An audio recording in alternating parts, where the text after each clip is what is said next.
Gents, I just want to pause the episode for a moment to let you know about the Strong Men of Value Academy. You will have heard me refer to it a number of times, and I want to bring more attention to it. So this isn't just a program, it's a life-changing environment and community of men who are focused on personal and professional growth. We're looking at areas of relationships, wealth, and health, things to help you thrive and maximize your life. Imagine having bi-monthly one-on-one coaching sessions with myself, weekly group coaching calls, and an incredible brotherhood of high achievers by your side. Now we're diving into resilience, leadership, and holistic growth to not just succeed in your career, but to thrive in your health and your relationships. Your journey to greatness, it starts here. So join the movement and you can apply for the Strong Men of Value Academy. You can head to themanthatcanproject.com to find out more.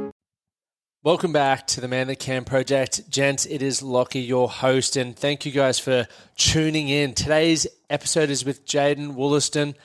We have an awesome chat. He got electrocuted, man, and it is fucking insane to hear that story.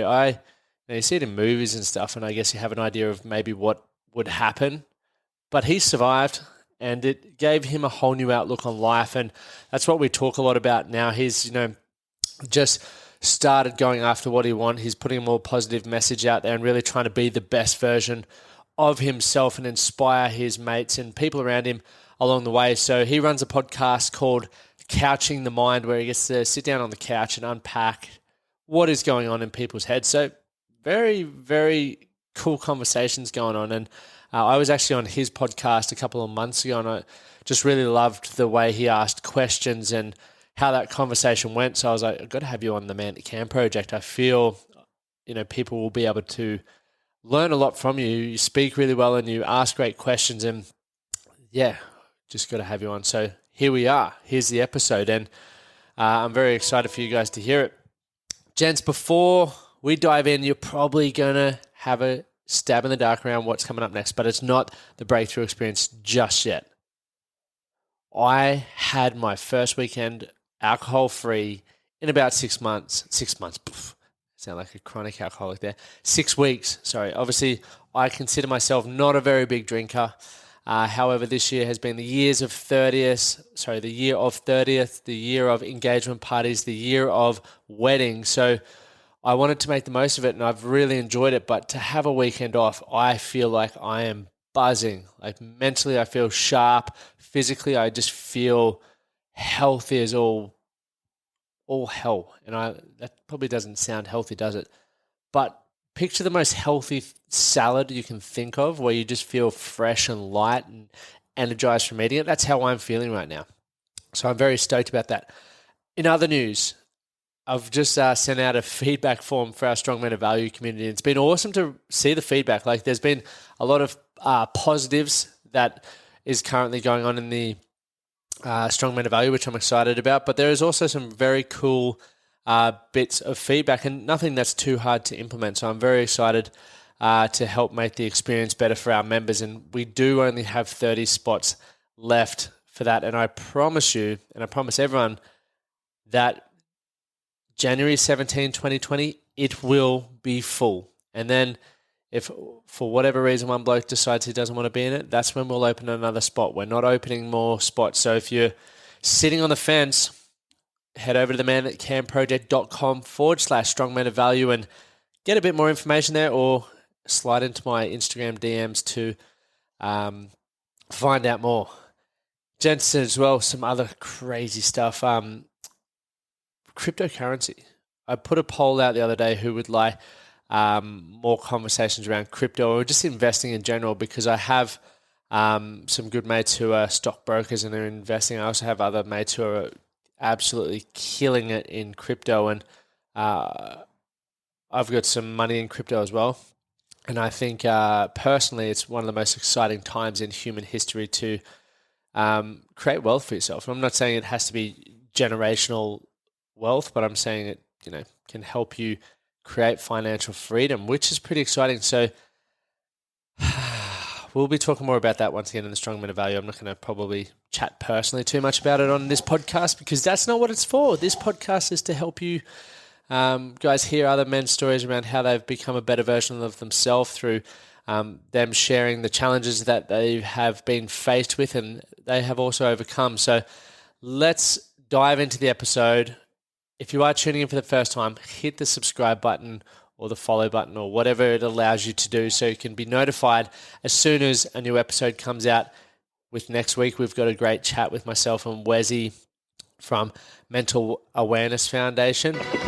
You're listening to the Man That Can Project with Lachlan Stuart, a global movement created to empower men and open up what's really going through their minds by having real and raw conversations about life's unique challenges and our individual ways of processing it all.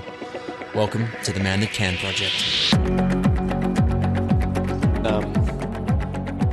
It's hard to put into words. Like everyone always says, like they give you tips and advice and really just say, make sure you make the most of it and stuff or enjoy it. But like, you know, I was expecting it to be great, but it's just like everyone's so happy. They're celebrating you. So it's like this perfect. I bet you it was like, it would have been so stressful leading up to it because of COVID, making sure that nothing was going to be dragged out to, you know, to the unknown. But I guess it was so lucky that you found the right time and everything went smooth sail. Mate, I was literally having a coffee with a mate on the Tuesday, so a week before we left, and that's when they're it was before the NRL grand final, so the week before the NRL, and I was like, these fuckers lock us down. I'll be so furious. I'm like, they can't let the footy go ahead. And then on the Thursday, I had coffee with that same mate, and he's like, mate, you'll be fine. It'll be fine. And I was like, yeah, but if it's not, I was so focused on that. I don't feel like I've been that stressed for such a long time because I think I'd also switched off to just be ready for the wedding and for a holiday as well. So to have that potential, and you know, everyone's been experiencing this for the last 2 years, but to have that potentially taken away, I was like, nah, not today. But anyway, it went off like a fucking firecracker. Bro, I don't blame you though, because it's one of those things where like if one thing doesn't work out, then the whole process of what you were trying to, you know, what you're trying to do, you know, getting married and then going on your little honeymoon, all that sort of stuff, it ruins the whole order. Yeah. But, mate, everything went smooth, so that's great to hear, man. Yeah, mate, it was dreamy. But how have you been, mate? Yeah, been good, man. Actually, I was doing a bit of electrical and I've stopped doing that for a while, since probably about seven months ago now, just because I've gone through my ACL reconstruction. Yep. Which is my second one, which is hopefully not 3 times lucky, which is a bit of a fuckery. No, you don't want that. I've just been working for the government at the moment. I'm actually taking the COVID calls. How is that? What take us through that process? Yeah, so coming from the perspective of someone behind the computer screen, hearing all the complaints and trying to deal with it, it's a bit of a roller coaster with emotions because it's hard to not get invested with people's situations because there's a lot of people. Surprisingly, at the moment, it's suicide and mental health is a massive thing. Yeah, right. You know, I've had plenty of, you know, suicide calls. I won't go into details, but it's a difficult time. And I think from our perspective, all we can kind of see it to get through it is you know, we can do only what we can. Yep. And everything else that can happen is out of our control. And I think that's the way I go about it. You know, the way I go out, leave work, and when I leave work, I leave all the problems at work and get on with life. And that's how I kind of do it. But how do you manage to do that though? Because everyone probably wants to do that, but there's also a large chunk of society that takes their shit home with them. I think the best way to do it, not just specifically with my scenario, but anything in general, if you're struggling with something or if it is in the instance of going through something at work, I think the best thing to go through and cope with it is to talk about it. Number one, talk about it, acknowledge that you may be struggling with something or, you know, something's on your mind and you don't know how to get rid of it. Yep. And, you know, through that, you might be able to pick up some more coping mechanisms. And then from there, I guess you got to hit a point where you're like, you've done all you can, you've got to move on and you've got to just continue walking forward. And that's the way I sort of look at it. Whereas in the past, I wouldn't talk about things. Yep. And I'd let things bog me down. And then from there, I'd be a mess. And then you hit a point where you don't know what to do with yourself and you're not really at one with your emotions. Yep. And that's sort of how I kind of approach it. What was the moment for you that made you go, fuck it, I'm going to start talking about things? Yeah, it's a good question, man. Because, you know, when I was growing up, when I was a lot younger, not that we never spoke about our emotions and feelings, but I just didn't really have an understanding of how to do that. I felt that when my mates were struggling or if anything was happening in my family, that me openly talking about my emotions and how I was feeling negatively and all that sort of stuff would make the situation worse than what it was. It'd bring a burden to the situation. Right. So I hit a point where, what happened? I hit a point where like I couldn't handle my emotions and the way I would react when I'd put in stressful situations. For example, is I would act out and I wouldn't hit anyone, but I would punch things out of frustration. So like if, say for example, I'm driving to the car and I'm meant to get somewhere, I'm meant to get to a appointment. There's 20 minutes. I've got 20 minutes on the clock and I'm stuck in peak hour traffic. I would get that stressed that I'd punch the steering wheel out of frustration because like I didn't know how to control it, man. And it would be a continual cycle on and on and on. And then I just reached a point where I'm like, man, I can't be like this. I want to be the best version of myself. And even me doing that, I remember when I was with my ex, even me doing that, it would make her feel uncomfortable. And I took an oath to myself that I wanted to become the best person I can. Yep. And to be able to do that, I've got to put my hand up and go, I need to get rid of these. I need to get rid of these things that I do because it's not bringing out the best of me. Yep. It's interesting when you think about or you put it into perspective there where it made your partner feel uncomfortable when you do stuff like that. I think it's something that we need to, we're just talking about, I guess, self-awareness, like maybe things that we say, how we act does have a ripple effect on, for those who are in a relationship, it does have that ripple effect. And, if we want to have a trusted, loving, caring relationship, we need to be mindful of how we can I guess, respond to the stimulus around us or the world around us and not react and lash out with aggression and stuff like that, because it can make your partner feel unsafe. And even if we go, it's not directed towards you, it's the fucking this, that, and the other, they still see that side of you where they're like, well, could that be me one day? Like, and you don't want them to feel like that, And that's the thing, man. And one of the things I've learned over time is, what happened was I ended up going to like a men's talking group. It was called YFS. Yep. And that was when I had that breaking point where I'm like, I really need to change the way I'm reacting to certain situations because I'm not happy with it. And from that learning curve, I learned that it doesn't matter what age, demographic, background you come from. There's a lot of things as blokes that we pick up on that we really don't have an understanding. Yep. Finding that relatability with that is the key for me to be able to heal and to get better and to move on going forward. And talking about just doing exactly what I was saying in that example of punching the steering wheel.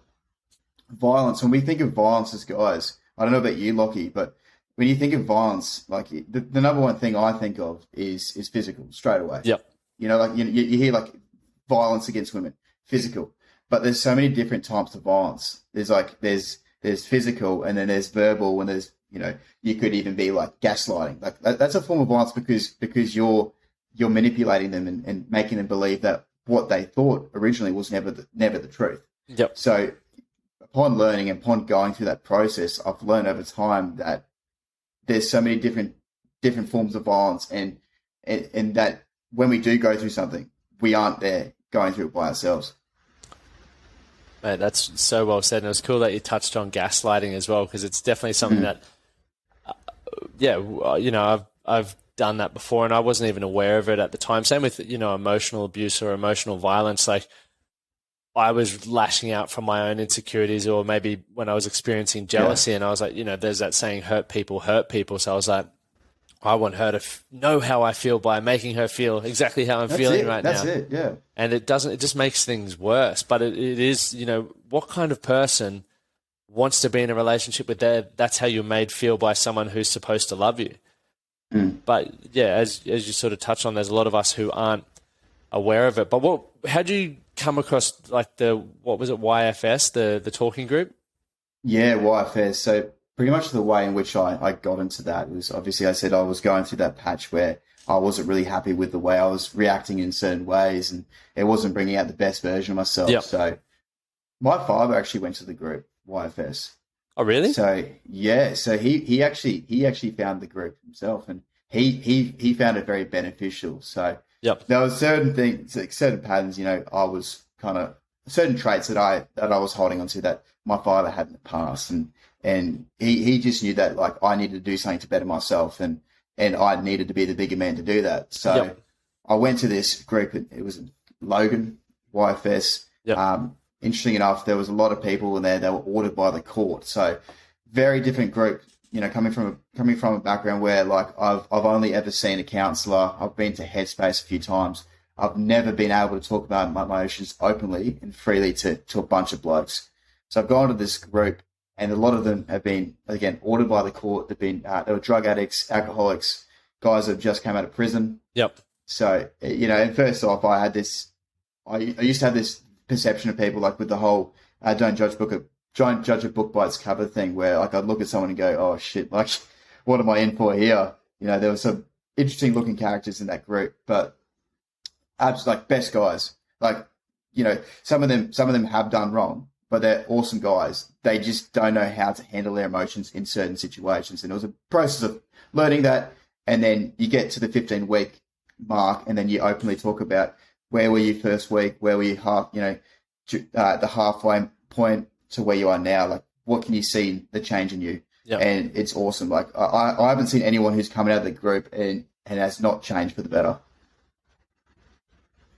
That's so fucking cool, man. I know from It's awesome, man. being a part of men's groups as well, just the power that community has, and also everyone being able to see each other raw. Like, I think there's people with fixed mindsets, and they don't believe that anything can change or people can't change. And then there's obviously people who know they can change and accept that people can change. And I think everyone deserves a second chance, third chance, as long as they're having a crack. Like, we can all make mistakes. Everyone makes mistakes. I still make mistakes. I'm sure you still make mistakes. Yeah. But they don't define who we are. They show that we're having a crack. And if we are willing to learn from those mistakes, then why not give someone a second chance? If we're not willing to learn from it, then, well, that's a different story. But there's so many inspirational people that I think have even written books, or people listen to on podcasts, that have overcome some of the most incredible adversity.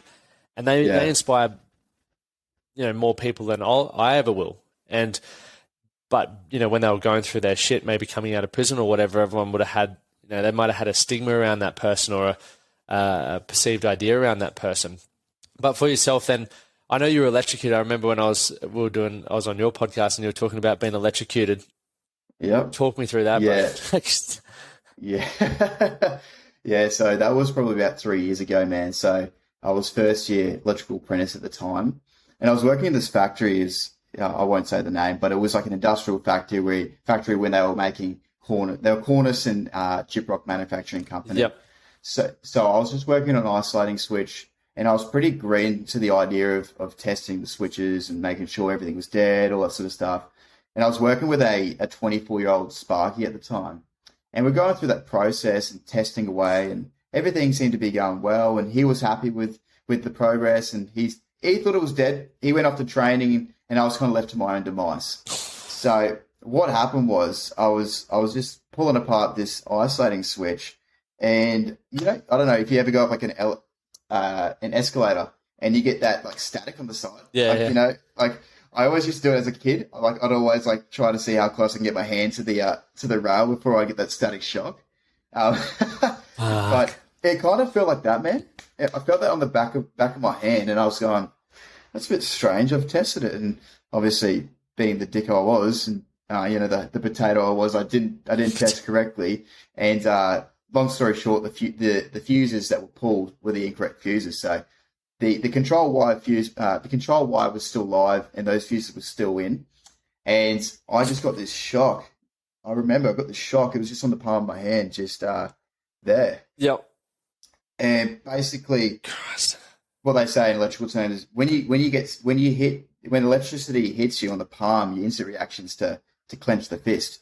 So my fist just clenched up like there was no tomorrow, and muscles contracting, everything. And it was a weird process because I really didn't have any time to analyze the situation.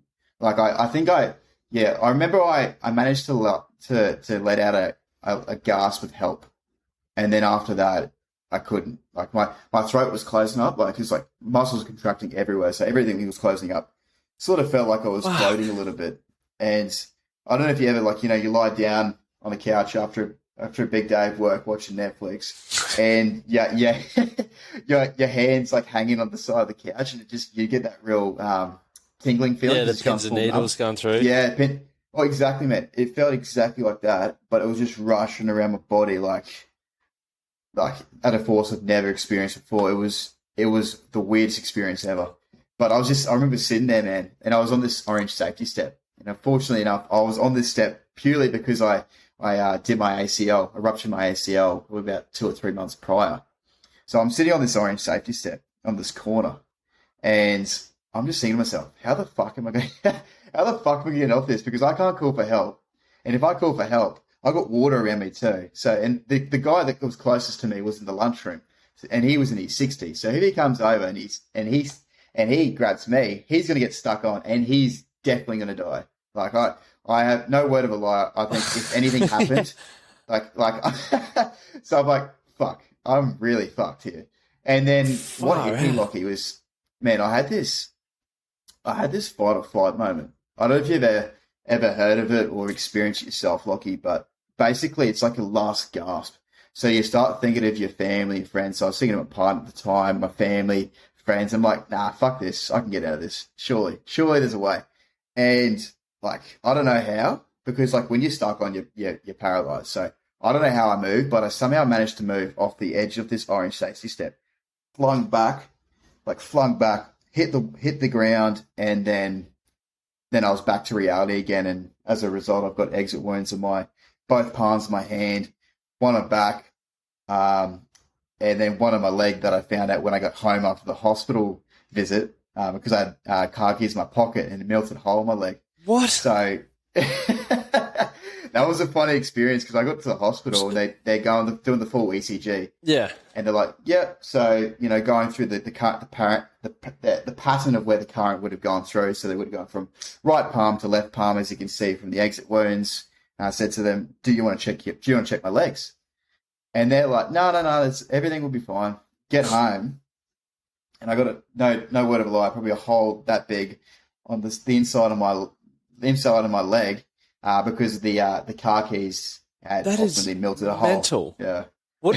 So, all right. So talk us through how, because for me that sounded like a lifetime of electrocution. With how how long were you, or do you reckon you were getting zapped for? Was it like? Oh, yeah, it's a good question, man. It's hard, because I think whenever we go through a tragic experience, it feels like it's going on for hours. Yep. Like it feels like it was hours, like, because the adrenaline was rushing, rushing, so it feels like it's going on forever and ever. I reckon I'll probably be stuck on for only like 7 or 8 seconds, but another 7 or 8 seconds in my chicken. But another 7 or 8 seconds, my internals would have probably started to cook. So it worked out well, man. Is there any like long-term effect from it? Like, did you get any heart palpitations or anything like that? Look, with the heart, I'm a bit of a hypochondriac, especially getting the Moderna COVID vaccine. Yep. I was like, fuck, hopefully it doesn't play out with the heart. But honestly, man, apart from that, I'm very lucky that I haven't had any long-term effects apart from scarring. Yep. Mate, even my headspace doesn't bother me anymore. I can talk about it as much as I like, and it doesn't, like, bringing myself back to that situation, it doesn't affect me at all. What would you do differently? Like, if you could go back before then? So here's a funny response, man. I honestly wouldn't do anything differently, because I'm actually really glad that I went through that scenario. And it's funny because, like, it's a life near death experience, and I've got the scarring to show and all that sort of stuff. Chicks dig scars. As they say. Mate, yeah. Well, I'm still trying to find the right girl, mate. Still searching. Yeah, still soul searching. But I'm glad I went through that experience, because, and I don't know if you've experienced it yourself, man, but when we do go through tragic experiences, when we do go through the experience, we only focus on the negatives rather than the positives and what we can actually take out of it. And for me, I gained so much self-growth, and it woke me up, and I just realized that I wanted to live the best version of myself and, the best life possible, because we only live once, man. And that's when I woke up and I'm like, you know what? I don't give a fuck what other people think, but I'm just gonna continue on that process and see what I can get out of it. It's there that having your life flash before your eyes, you realize your mortality. Like, especially as blokes, I know for myself, I grew up and still have moments where you think you're bulletproof, like you're invincible. And then you have, I crashed a car like 12 years ago now, and I flipped the fucking thing like through this fence in a tree. And that was the moment that you're like, yeah, my life is actually pretty precious. And then you speak to, I love speaking to older people, and I love listening and learning about their life and what they would do differently. But you also see, unfortunately, we've had all of us experienced loss or death at some point, and it's like, well, okay, how am I going to maximize my life, and what do I really want from it? Because most people are just passengers. They're just letting life go by, and hopefully they get some satisfaction, some cool moments out of life. Whereas, and especially in today's world with technology and stuff, we can make so much cool stuff happen. We have that ability. We just got to be proactive with it, be intentional with our time, what skills we learn, who we hang around, and, it can change the whole fucking quality of life.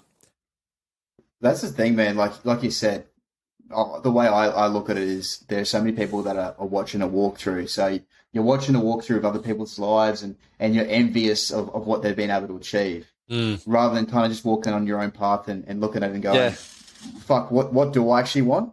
Rather than looking at other people and doing what other people want you to do just for pure pleasure and getting acknowledgement from doing that.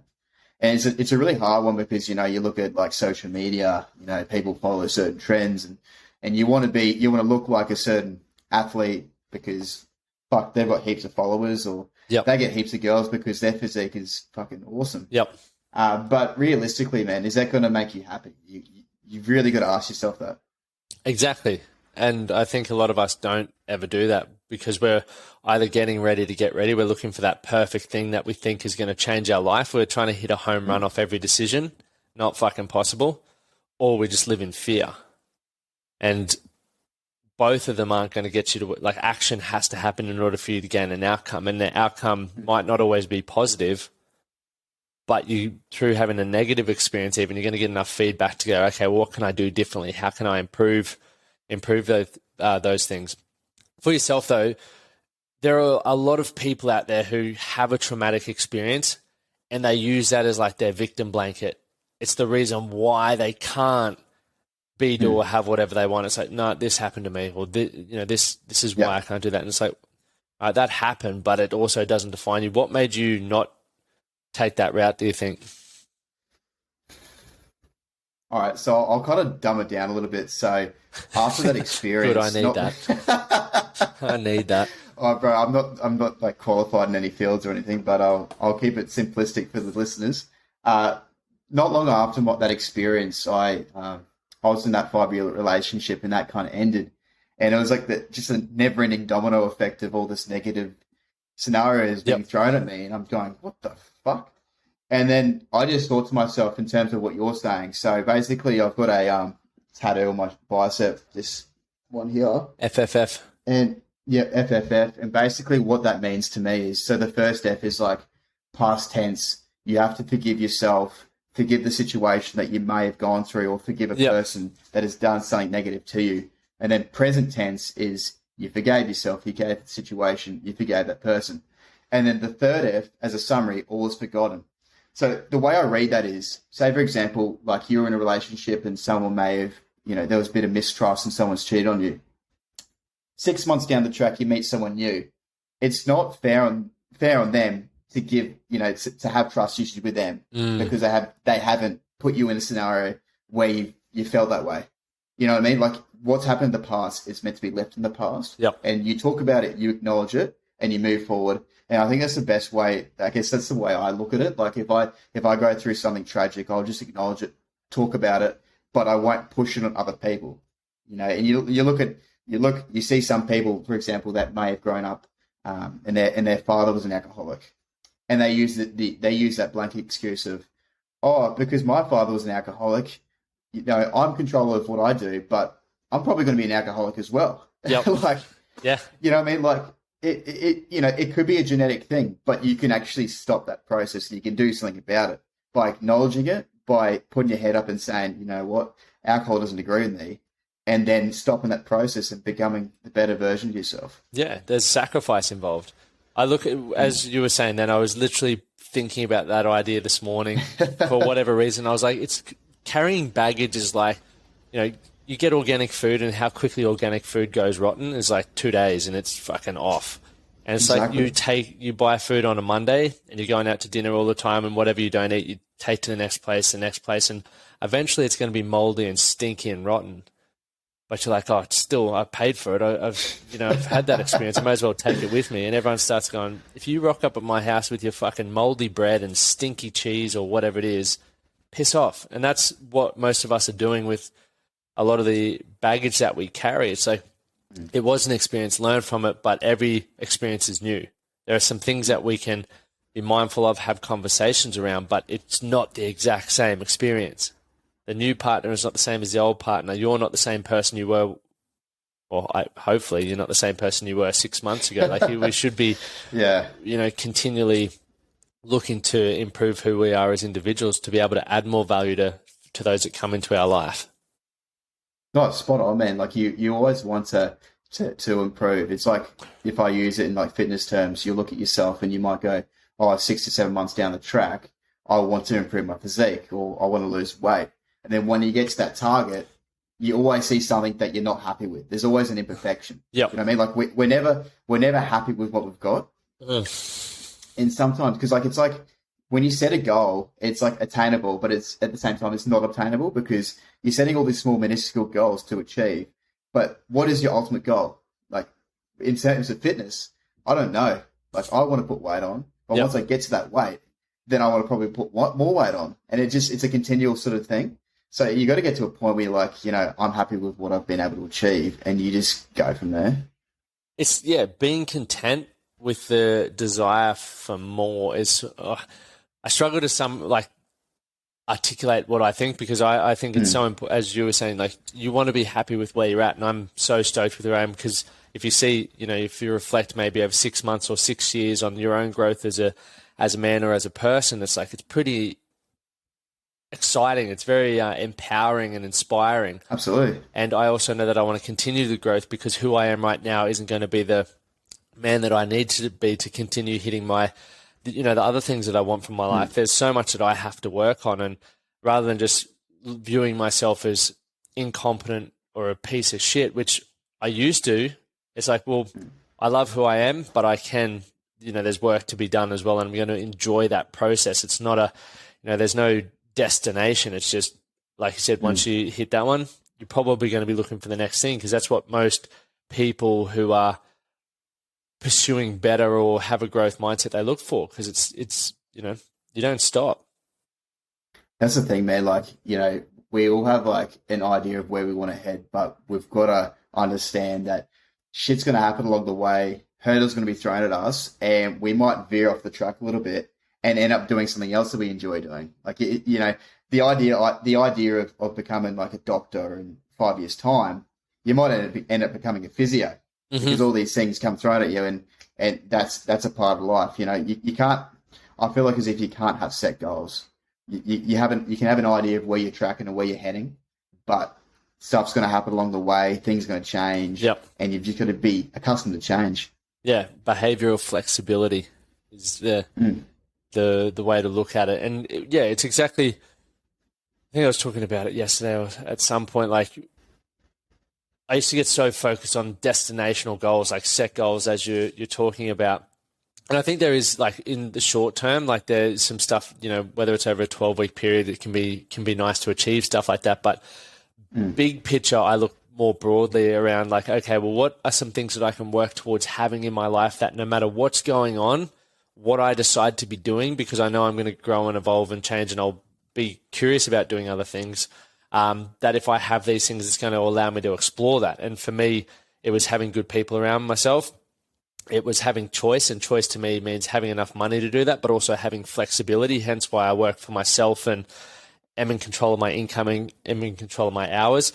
It's being happy, which is why I, am really intentional with who I spend my time around, and I invest in myself, but I also have adventures and have fun, because I think no matter what I'm pursuing, whether I'm a dad, whether I'm a business owner, whether who even knows what my life's going to look like in 20 years, those core things that I speak about will then allow me to pursue whatever those set goals are at that point in time.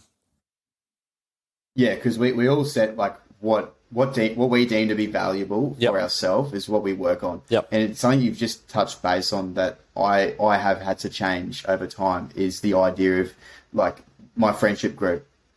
When I was a bit younger, it was all about, I want to make sure I know as many people as possible so I can go to X party, I can do this, I can do that. Yeah. My popularity just grows over time. But what I've realized is that realistically, your closest mates, you only need enough to fit on the palm of your hand. Enough to be able to sit down, just go to a pub, like 5 or 6 guys, and just chat to them and go, look, I'm struggling. This is what I'm going through. And they don't think second of it. They'll talk about it. They'll, help you get through that process, and they can do the same thing as well. And that's what I've learned. It's a beautiful experience. Like I 100% with you. It's like growing up, you want everyone to know you and to be the coolest, the most popular dude, because you think that, that is everything that we're striving for. But us blokes are difficult. Like it's hard to stay in contact.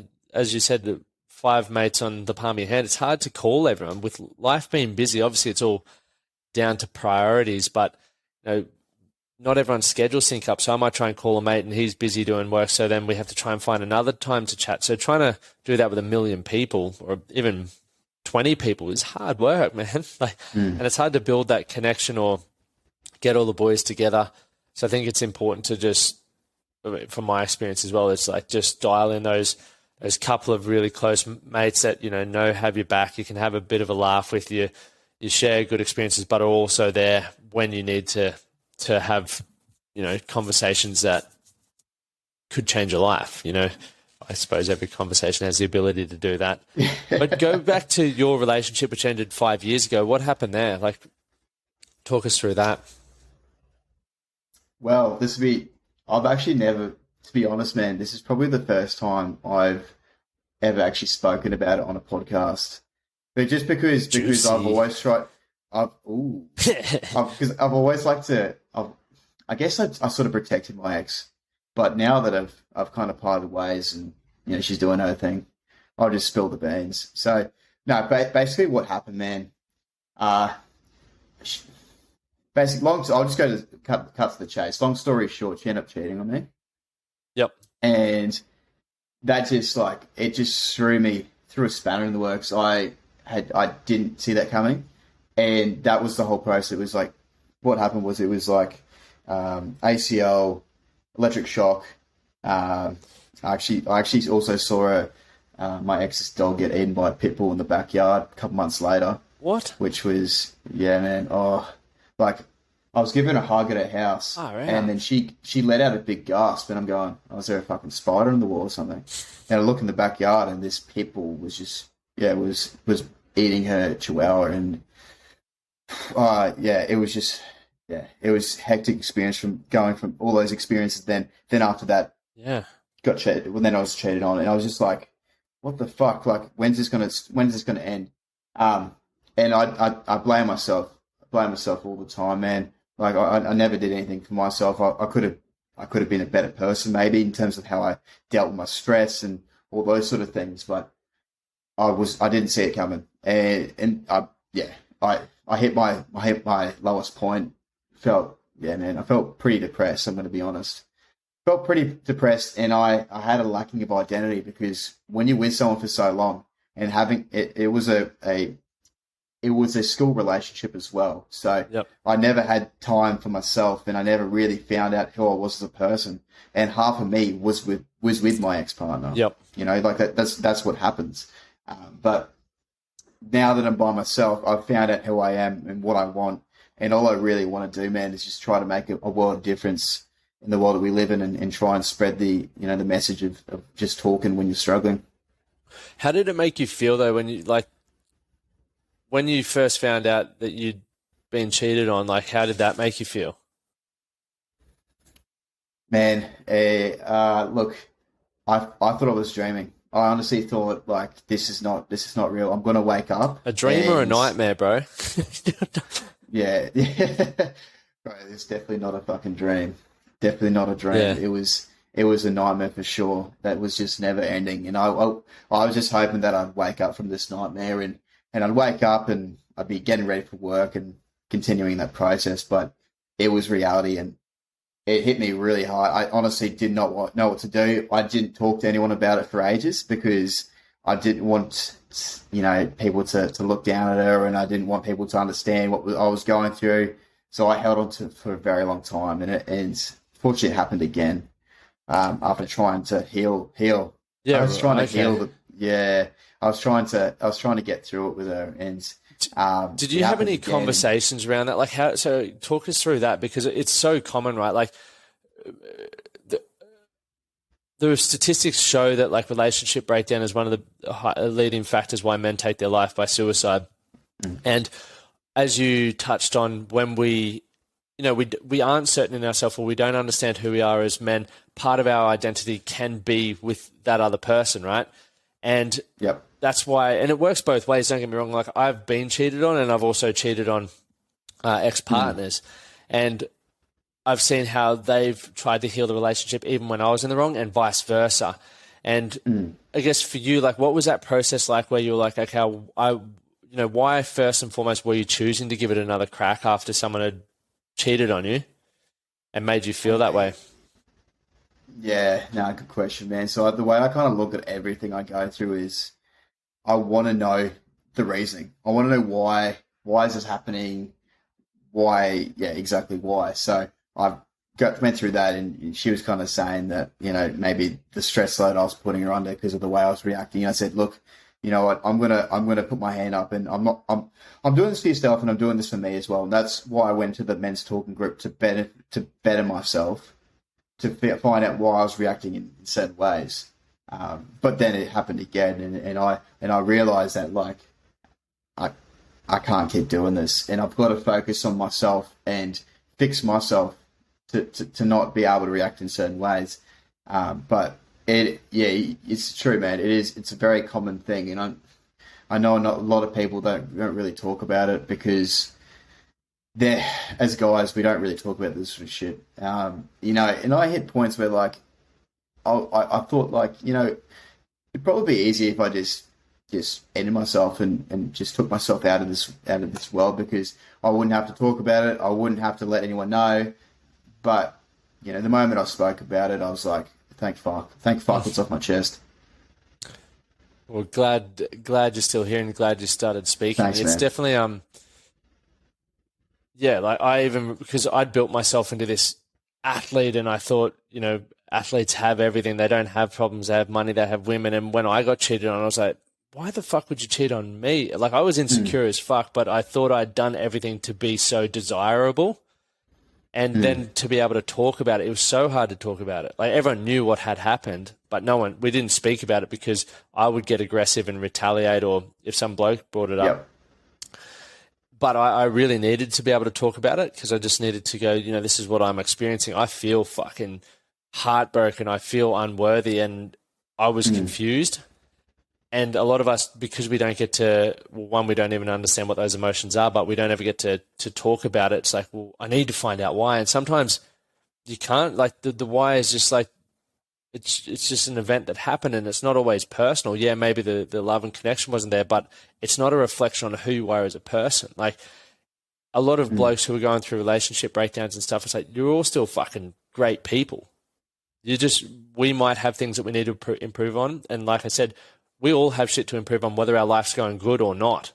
So the goal is to be better. And obviously we can get feedback from relationship breakdown, job losses, fallouts with mates, whatever it is, on how we can be better. We might not be able to repair and fix what was, but moving forward, we can elevate ourselves and continue to grow, which is, where I'd love to see more people feel comfortable. It's like, yeah, it fucking hurts, and it's going to hurt. That's completely fine. Sorry, you go. Yeah, thanks, man. Because like, in line of what you're saying, when you see other blokes going through a situation, they may not react the right way or whatever it may be, excessive drug usage, whatever it is. As you said, we're all good guys, but we just don't know how to handle our emotions and feelings. And as a result, we're now addicted to something that's excusing the fact of being able to openly talk about stuff. And I guess the story that is in line with that is, one night I was walking out toward Eagle Street, and I was, having a few drinks with some mates, and I was on my way to, I was on my way to Fridays, and I saw this Fridays. Good old Fridays, mate. Still alive and kicking. I don't know how, but yep. I haven't been there for probably 10 years. Oh, mate. I went there a couple of weekends ago. I'm just going, fuck, I'm hitting 23 now. I'm only 23, but fuck me, I feel old. Fuck mate, me. 23. What a time to be having these sorts of conversations. But yeah, going on with the story, I was walking to Fridays and I saw this homeless bloke on the street, and he came up, he just looked at me and he said, "Oh, do you have any change?" And to my response, I said to him, "Mate, I can't give you any change because I'm feeding into your addiction. Can I give you money? Can I buy you food?" He's like, "I don't want any food." And I said, "You know what? Fuck it. I've got time. I'm going to sit down. I'm going to have a chat to this guy." And I spoke to this bloke for about 30 to 45 minutes. And he just told me, he's like, "Man, I'm a heroin addict, and I'm trying to get, I'm trying to see my child again. I'm trying to see my son again. And I'm trying to get off this addiction that I can't remove." And I said, "Man, we all go through shit. Like, you're in the darkest of your times right now. Don't give up and just talk about it. There's no reason why you can't get through it. You're in your 50s. I'm in my 20s. Someone 15 could be going through something, and they really find it very difficult to go through." And I said, "Mate, you can, I'm telling you right now, you can get through this." I told him some of the things I've been through, and he's like, "Bro, this is the first time in a year that someone's actually spoken to me, apart from saying no or the occasional yes, because they're willing to give out some money." And then at the end, I'm like, "Bro, do you want some money?" He said, "Yes." And I actually went out and got him food. And it's like you can make a difference by doing that and going on with what you said. Even though he's on the fucking street, we judge him because he's on the street. Whereas realistically, and I'm sure you'd be the same at times, man, everyone's addicted to the phone. Mm-hmm. But we don't see the phone as a bad addiction. As soon as the notification goes off, I'll be going to bed and I fucking forget to turn my notifications sound off. And I'm like dozing off and I'm going into a full trance. And then as soon as the notification goes off, I'm like, fuck, I've got to see it. Yeah. That in itself is an addiction as well.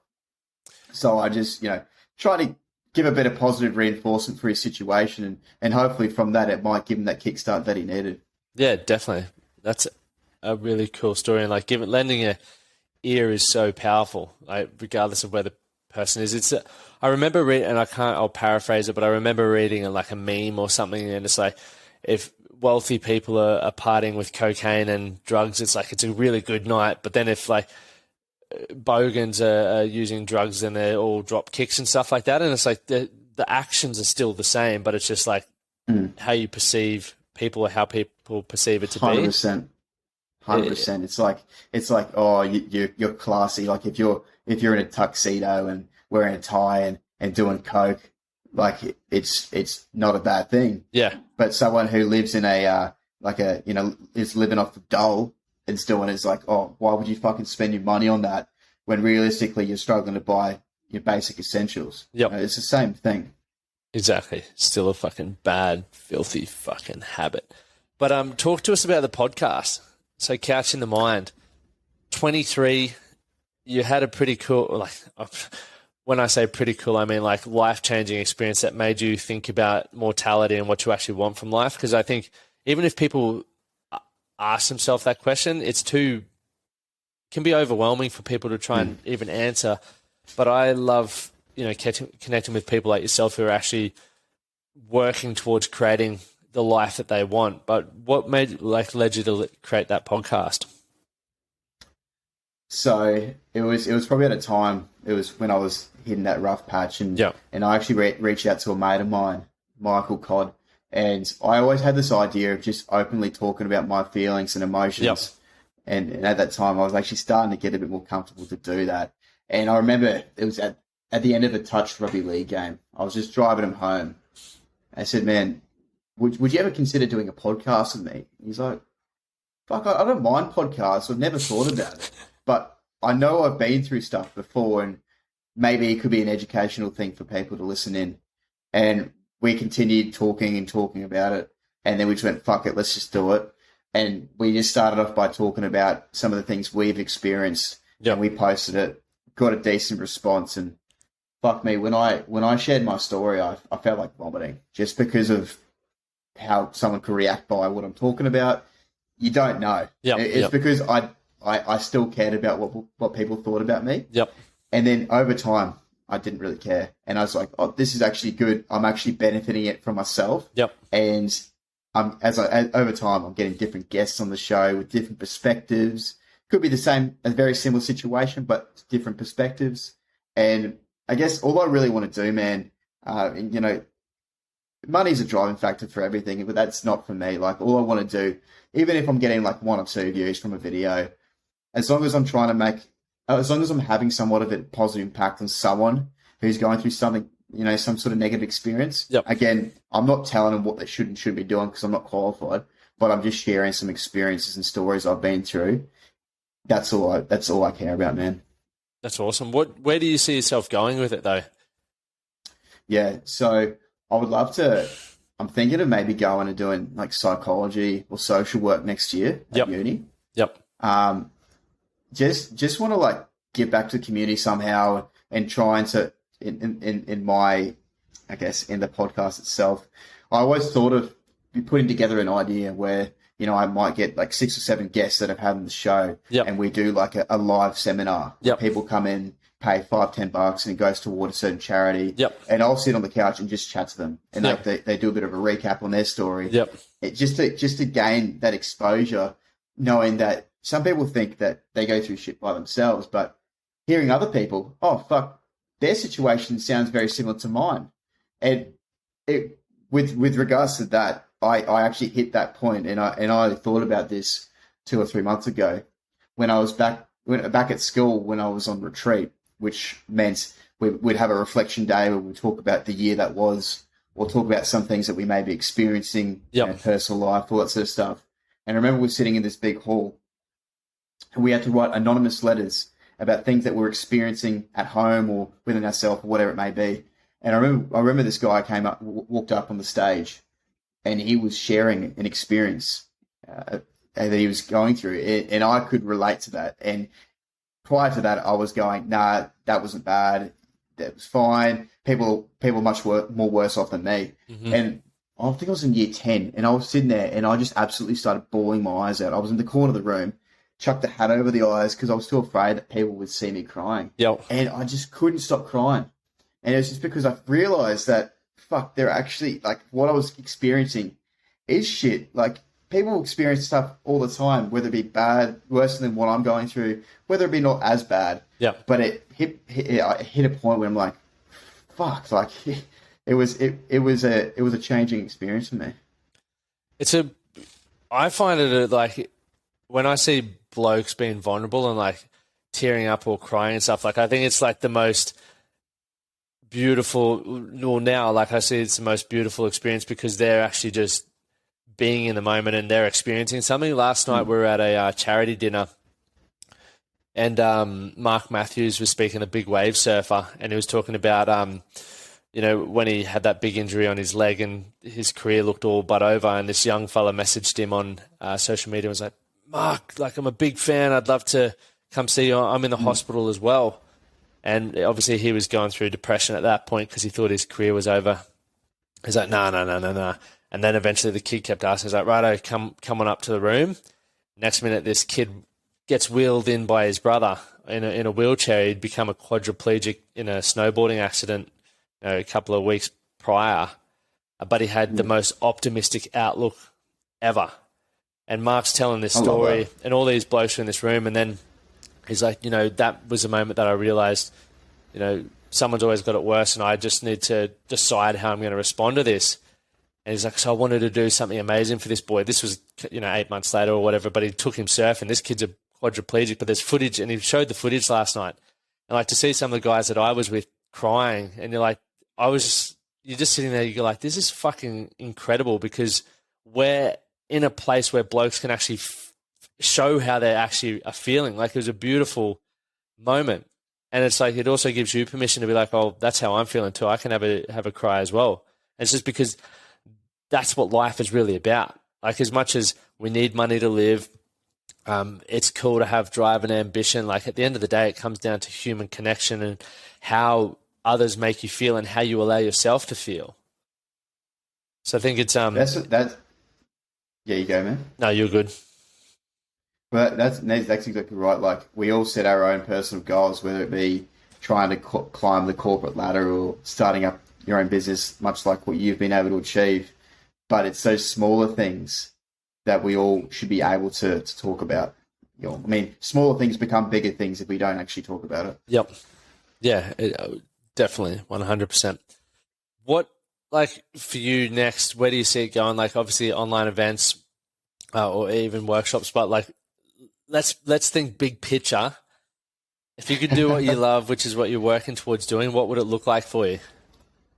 Mate, honestly, I would love to do, like, you know, the whole TED Talk thing. I would love to get on TED Talks and just talk about this sort of stuff. Yep. You know, like, I want to get to a point where I'm so confident in myself and my speaking ability that I can do that sort of stuff and do it regularly. So I just, it's a hard question, because all I really want to do is just have somewhat of an impact and continue that process. And for me to be able to do that, I'm saying yes to a lot more things, whereas in the past I would usually say no. But you got to have that big. You have to have that goal. And how does it make you feel when you say that out loud? Mate, when I say it out loud, it's an amazing thing, because I never thought that I was able to do this. Because like, going through school, I was never good with my speaking ability. Like, when I was like doing oral presentations, I'd be like holding like my A3 size paper like this and just mumbling. Yep. And I don't even know how the fuck I managed to get like a C or whatever it was, because somehow the teachers heard me. But like, over time, I've just learned that, like, if you want something bad enough, no matter what other people think, you'll be able to achieve it.